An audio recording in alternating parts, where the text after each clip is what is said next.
do you like about it so far? And I mean, obviously you've talked a little bit about things that you kind of would like to see improve, like the kind of sketching abilities to a degree. I mean, what is it about it that you've kind of enjoyed using?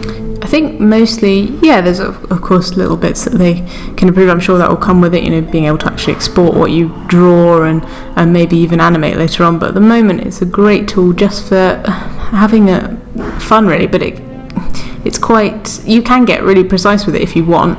It's not just a gimmick. It's gonna end up being very useful for things like UI and 3D spaces. Right. We're still on the forefront of making UI for VR. Nobody really knows quite how to do it yet. Do you plaster it to the person's face, or do you have to move it, or is it contextual? And quite often we may have to make things contextual to the environment you're in. But something like this, I can see myself coming into this room and drawing out where I want buttons to be. Really? Okay. That is interesting, because I suppose it's difficult for someone like, okay, so basically just to say I'm completely useless and pointless in terms of art. Like, I can't do, like, tilt brush is one thing where basically I tried it and I was essentially like, I wish I was good at drawing. Right, yeah. Because like all of a sudden I could like make this awesome stuff, and I see what you do and I'm like, I get a bit jealous. Oh. But so it's kind of odd to think, so you think there is definitely potential in terms of actually creating in-game assets and things like that? Yeah. Because I've seen people talk about, questioning whether you'd actually ever be able to, but do you think that there's a possibility there? Yeah. I mean, having tried it, I guess it's very easy to look at it and think, oh god, where are you actually going to be able to use this? Absolutely, especially as you can't really.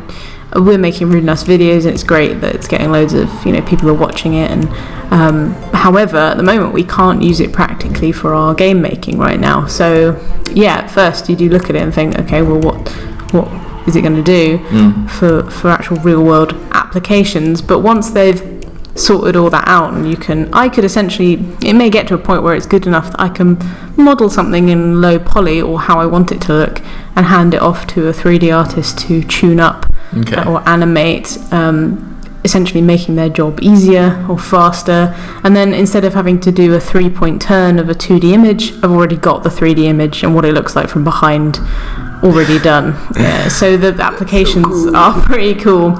It's really interesting for me actually to see people like you who don't draw normally drawing it, because Dan, our writer, drew in it, and he drew in 2D in the 3D space, which was great. He was just drawing flat, and I hadn't thought about using it like that. Of course, I think that people at Tilt Brush expected people just to draw in 3D. Yeah, I find most people do that actually. They draw, I think they draw 2D, and I think 90% of the times I've shown Tilt Brush to people, which is a lot of times, the first thing they do is write their signature.